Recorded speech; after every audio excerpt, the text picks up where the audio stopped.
रविवार की जब प्रदोष पड़ती है तो शिव बेलपत्र के पेड़ के नीचे निवास करते हैं। महाराज, रविवार की प्रदोष जो काम दुनिया में कोई नहीं कर सकता वो अचूक फल की प्राप्ति रविवार की प्रदोष करा देती है। महाराज, ऐसी प्रदोषों का नियम वर्णन किया। मान लो आप प्रदोष का व्रत नहीं कर सकते, आप अगर व्रत नहीं कर सकते तो प्रदोष के दिन, प्रदोष काल में शाम का समय सूर्यास्त का कुछ पल, कुछ घड़ी के पहले से लेकर बाद तक का प्रदोष काल के अंतर्गत आप शंकर जी के मंदिर में जाकर 1 लोटा पानी 5 बेलपत्र भी अगर समर्पित करते हैं तो संपूर्ण प्रदोष का फल आपके भाग्य में सफल हो जाए। इनमें झगड़ा होता क्यों है?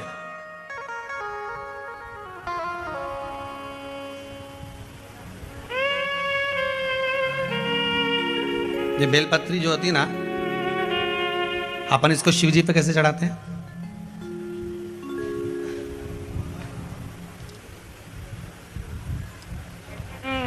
जैसे ये शिवलिंग है, ठीक है, और ये बेलपत्री को अपन ने शंकर जी पे चढ़ाया, इसी तरह चढ़ाते हो ना आप लोग, शिव जी पे चढ़ाया। पहले इससे प्रथम वाली कथा में कहा था जब विशेष कोई कार्य होता है तो बीच वाली बेलपत्र पर शहद लगाकर बाबा पर उसको लगाकर जाया जाता है। अब जिसके घर में क्लेश ज्यादा होता हो, महाराज बहुत क्लेश, मतलब कुछ ना कुछ बात पर झगड़ा चल ही रहा हो, क्लेश हो ही रहा हो, बहुत तकलीफ चल रही, कभी बहू रूठे, कभी सास रूठे, कभी पति रूठे, कभी पत्नी रूठे, जरा जरा सी बात में एक पानी गिर गया उस पर विवाद, बच्चों को कुछ कह दिया उस पर विवाद। तो ये जो बेलपत्री की ये जो भाग होता है, इस बेलपत्री का जो डंडी का जो भाग होता है, इस भाग को, बेलपत्री के इस भाग को महाराज, ऐसी कैसी बेलपत्र, बस ये भाग को बेलपत्री के वृक्ष के नीचे शहद लगाकर इस पत्ती पर ऐसे ही बेलपत्री की जड़ में उस भाग को लगाकर या रख के आ जाइए। केवल एक ही बार करना, किसी भी प्रदोष पर कर लेना महाराज। फिर एक प्रदोष से दूसरी प्रदोष तक तुम्हारे घर में कभी क्लेश नहीं हो सकता, ये पक्का है, झगड़ा होगा ही नहीं। हाँ, वो जानबूझ के झगड़ लो तो बात दूसरी है, किसी और वाला महाराज की बात झूठी करना है तो अपन तो झगड़ो, चाहे कुछ भी हो जाए। हाँ भाई, कई लोग तो होते हैं विरोध में खड़े होने वाले, तो उनका मन, इनने किया अपन को नहीं करना, जा अपन को नहीं करना। तो अब कहीं का कह दे कि भाई अपन को तो अब घर में झगड़ा ही नहीं हो रहा, तो वो झगड़ा कराने के लिए मन में सोचे कि नहीं अपन तो झगड़ेंगे चाहे कुछ भी हो जाए। होता है कई बार ऐसा मन में भाव जागृत हो जाता है कि भाई देखना पड़ेगा अपन को, प्रैक्टिकल तो करो। पर हम भी कहते हैं प्रैक्टिकल करो और जरूर करो। एक महाराज जी प्रवचन दे रहे थे, प्रवचन में कह रहे थे शराब नहीं पीना चाहिए, मदिरा नहीं पीना चाहिए, ये गंदा नाली का पानी है, क्यों पीते हो, गटर में पड़े मिलोगे, बर्बाद हो जाओगे। वहीं महाराज का पहचान वाला बैठा था, उठकर खड़ा हो गया, ओ महाराज तुम इतनी बड़ी बड़ी बात कह रहे हो, तुम्हारा सग्गा भाई पी के गटर में पड़ा है, पहले उसको तो ज्ञान दे लो फिर हमको देने ला। महाराज जी चुप रहे, कुछ नहीं बोले। थोड़ी देर बाद बोले, भैया देखो मैं भी प्रवचन कर रहा हूँ, मेरा भाई भी प्रवचन कर रहा है, बस अंतर इतना है मैं मुंह से समझा रहा हूँ, मेरा भाई प्रैक्टिकल करके दिखा रहा है। तुम जैसे समझना चाहो समझ जाइए, समझना आपको है, आप कैसे समझोगे ये आपके ऊपर है।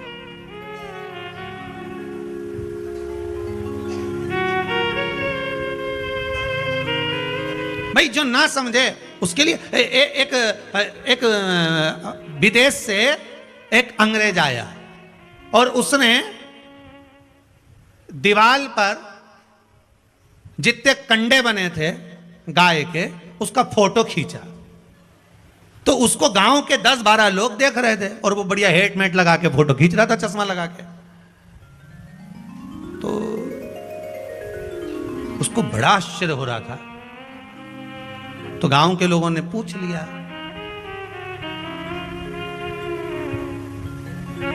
तो वो हेट उतार के खुजा के बोला कि ये गाय दीवार पे चढ़ी कैसे हो। अब समझ गया तो समझ गया, ना समझे तो ना समझे। इस शिवलिंग का स्मरण आप करेंगे, बीच में जो एक मोटी सी लाइन होती है इसको अशोक सुंदरी कहते हैं। सब लोग दर्शन करें, जम के बोलो जरा, करें। अशोक सुंदरी की जगह जहाँ पूरी हो जाती है उसके बीच में शिवलिंग और उसके बीच में थोड़ी सी जगह खाली आती है। करें दर्शन, समझना जरा बहुत अच्छे से। जैसे ये अशोक सुंदरी की जगह है, हम निवेदन करेंगे आस्था चैनल वालों से भी और एलईडी वाले भी, जिन जिनको एलईडी पर आप दर्शन करा रहे हैं वो पूरी तरह से कराएं। गणेश जी का स्थान, षडानंद कार्तिकेय का स्थान, अशोक सुंदरी का स्थान बीच में। अशोक सुंदरी का जो स्थान पूरा हो जाता है, वहां से लेकर शिवलिंग के बीच में खाली जगह आती है। करें दर्शन आप लोगों ने, खाली जगह आती है। उस खाली स्थान की जो महत्वता है, ये जो अशोक सुंदरी से लेकर बीच में जो जगह है, ये भगवान शंकर की जो धर्म पत्नी है माता पार्वती, उनकी जो योगनियां हैं 64 योगनी, उनकी जो शक्ति पीठें हैं, उनकी जो सिद्धता है, उनकी जो सिद्धियां हैं, ये अशोक सुंदरी से शंकर के शिवलिंग के बीच में जो खाली जगह होती है, इस स्थान पर 64 योगनियां, देवियां, अष्ट सिद्धियां, नवनिधियां सब इस स्थान पर रहती है। इसलिए हमारे यहाँ शिव महापुराण की कथा कहती है, पूर्ण पूजन के बाद अगर कोई नारी, कोई पुरुष, कोई बच्चा, कोई बुजुर्ग अपने मन की बात का स्मरण इस जगह पर हाथ को रखकर, जैसे किसी के हृदय पर हाथ रखते हैं तो दिल धड़कता हुआ स्मरण होता है, उसी तरह यहाँ स्पर्श करेंगे और स्पर्श कर कर जब अपने मन की बात कहते हैं तो देव अधिदेव महादेव नंदी के साथ आकर प्रदोष के दिन कार्य की सिद्धता पूर्ण करते हैं।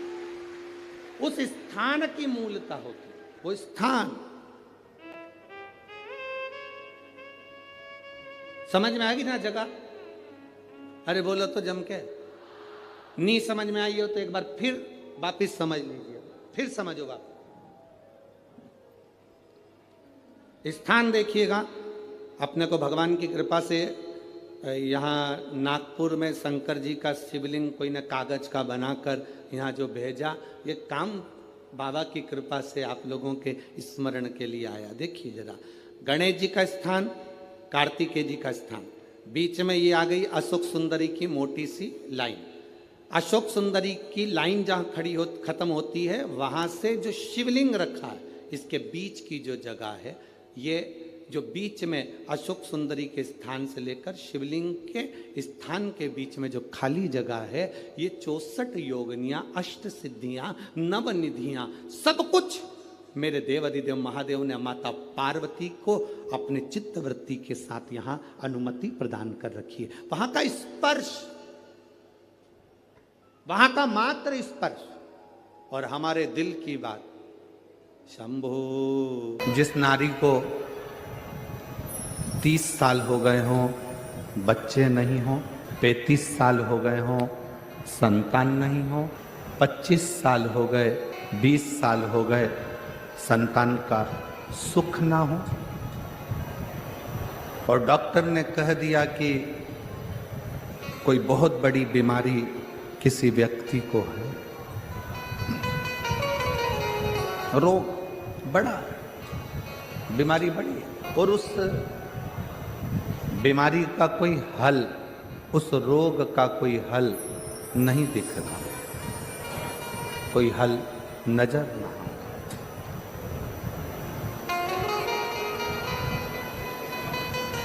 कोई हल दिख ना रहा, तो बैसाख महीने में शिव सप्त तीर्थ का एक अनुष्ठान अपने जीवन में जरूर करें।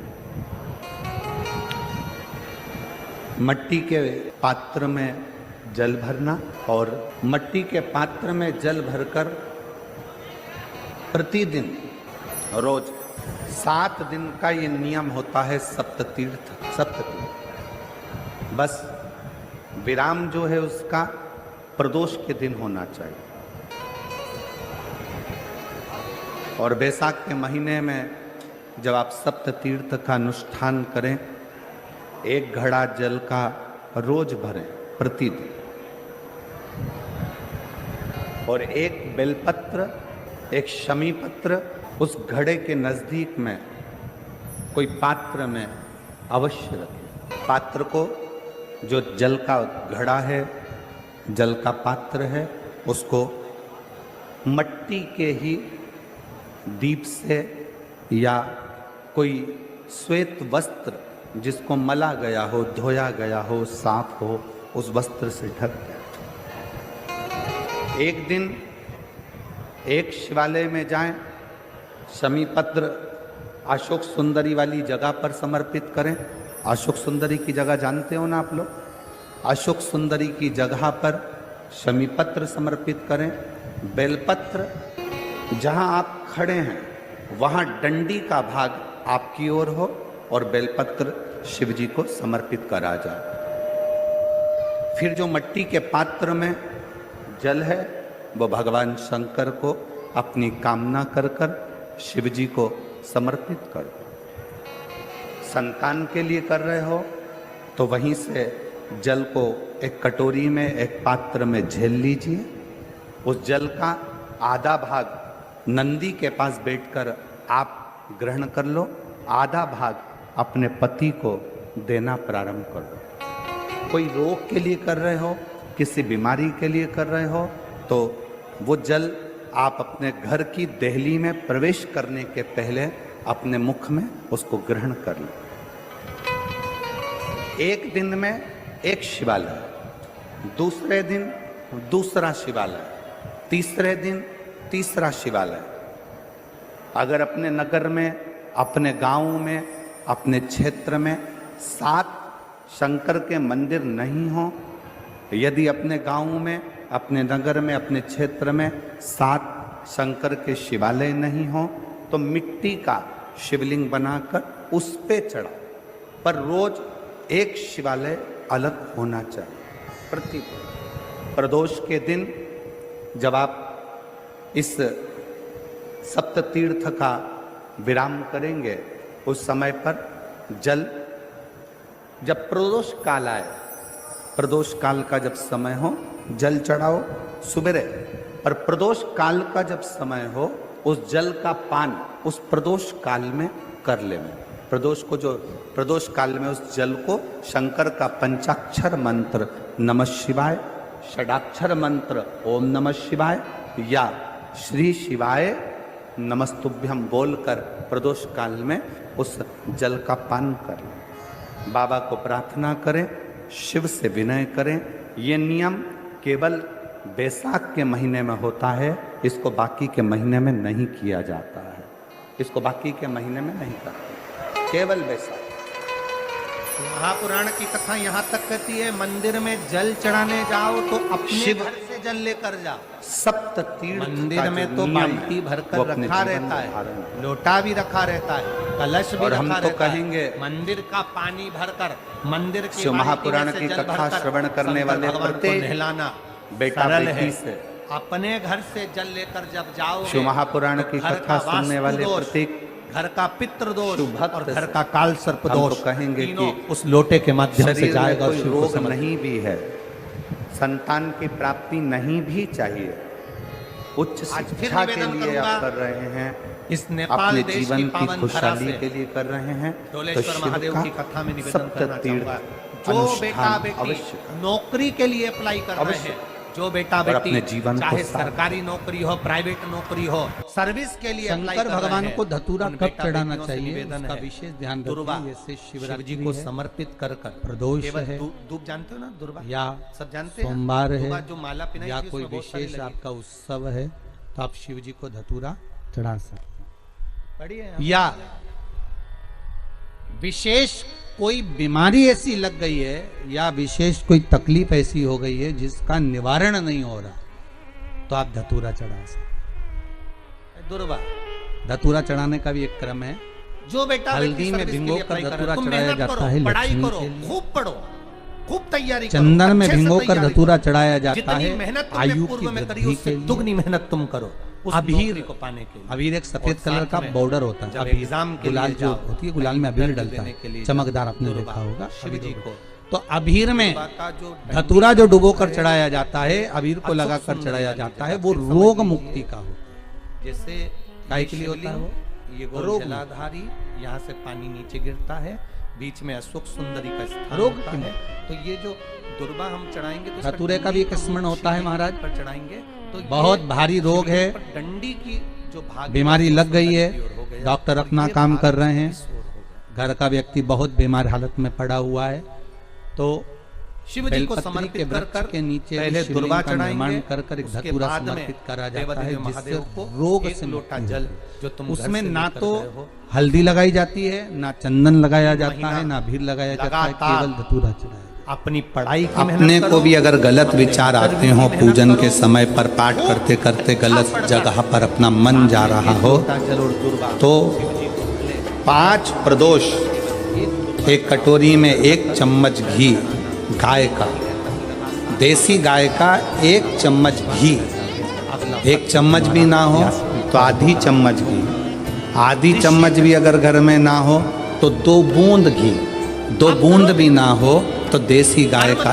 1 बूंद घी अपनी हथेली में मध्य में लगाकर, जो शंकर भगवान का, मेहनत अपनी करो।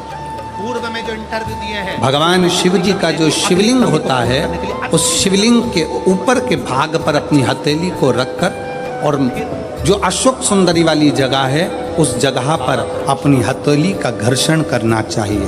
लगभग 5 प्रदोष अगर आपने कर लिया तो निश्चित है आपकी बुद्धि में कभी गलत विचार पूजन करते समय आएगा ही नहीं और गलत दृष्टि की ओर जाओ।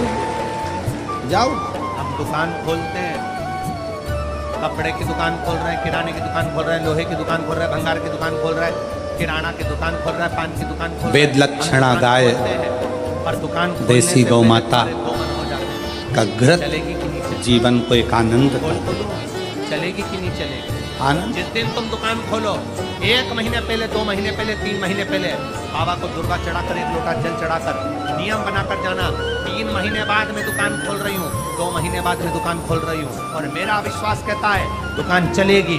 जिस दिन तुमने विचार कर लिया कि दुकान चलेगी, भारत के इतिहास में जिस दिन तुमने संसद भवन में बैठकर खोल रही हूँ, रात भर मंथन कर भले मेरे पास ज्यादा जो माल वक्फ नहीं है, बोर्ड बिल थोड़ा पर माल खरीद के लाऊं, संशोधन बेच कर किया बताऊंगी, गया, क्योंकि मेरे साथ उसके साल लिए है।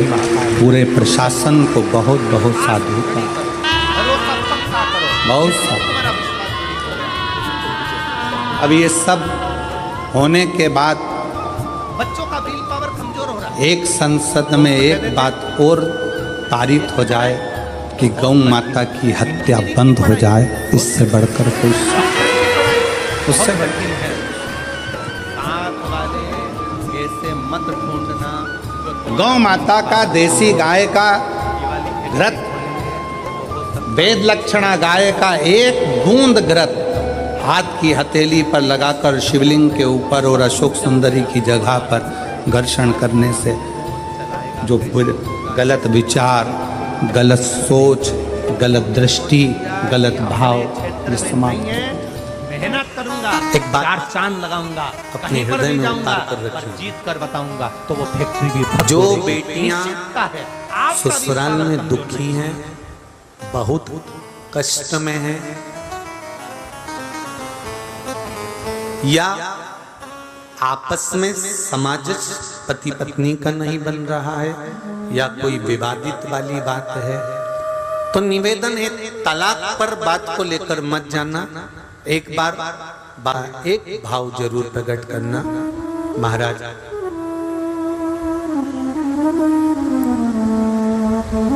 श्री अवधूतेश्वर महादेव का नाम लेते। कौन से महादेव? अवधूतेश्वर महादेव का नाम लेकर थोड़ी सी मूंग, हरी जो मूंग होती है, उस मूंग को गला लीजिए पानी में।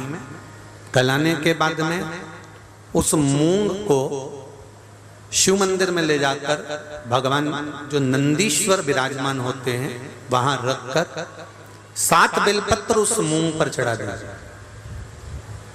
चढ़ाकर बेलपत्र मेरे देवादिदेव महादेव को अवधूतेश्वर महादेव के नाम से समर्पित कर दीजिए। वो मूंग उठाकर गौशाला में या आपके रोड पर कोई नंदी दिख जाए या गौशाला में कोई नंदीश्वर हो तो उस नंदी को वो मूंग खिला दीजिए थोड़ी सी। 3 या 4 प्रदोष करोगे, तलाक तक बात नहीं पहुंचेगी, आपस में प्रेम बढ़ जाएगा, बेटी को सम्मान मिलना प्रारंभ हो जाएगा और टेंशन समाप्त होगी, परिवार नहीं टूटेगा।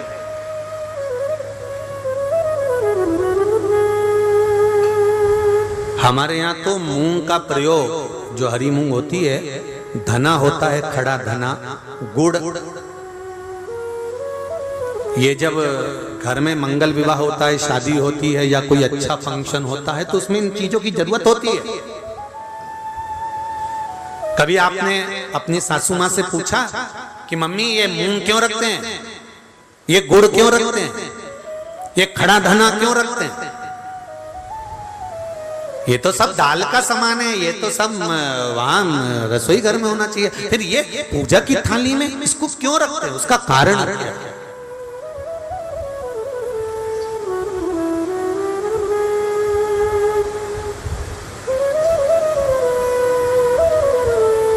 उसका कारण क्या है? कभी अपनी सासू माँ से पूछना तो सासू माँ बताएगी कि जिस समय पर भगवान शिव, भगवान महेश और उमा का संबंध हुआ था, भगवान शंकर के 51 विवाह पहले हो चुके थे, पार्वती के साथ में 52वें नंबर का विवाह है शिव जी का। इससे पहले उमा, कात्यायनी, सती, कुष्मांडा, ऐसे भगवान शंकर के साथ में जो शिव जी के गले में मुंडों की जो माला होती है ना, उस माला में जो मुंड पड़े होते हैं वो 51 है।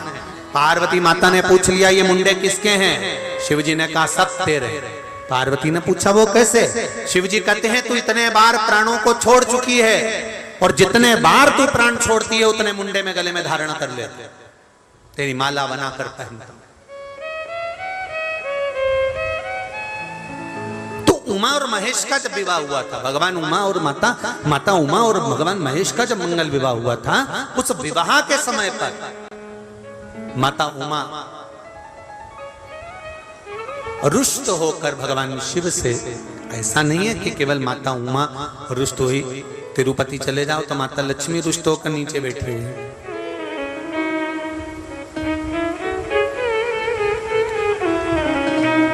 इंद्र जी का दर्शन करो तो इंद्रारी पारिजात के वृक्ष के लिए रुष्ट होकर,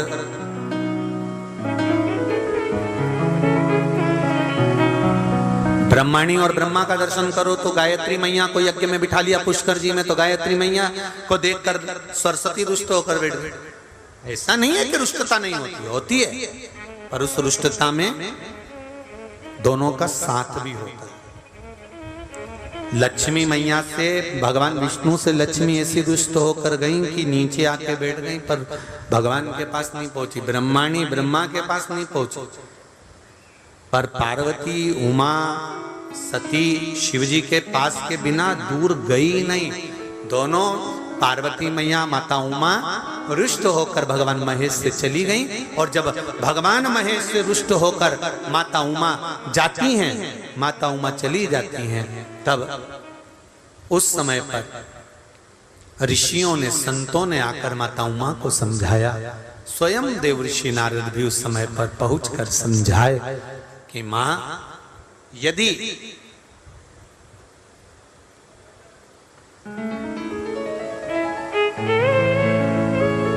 जो नंदी दिन भर भगवान की आराधना में लगा रहता है,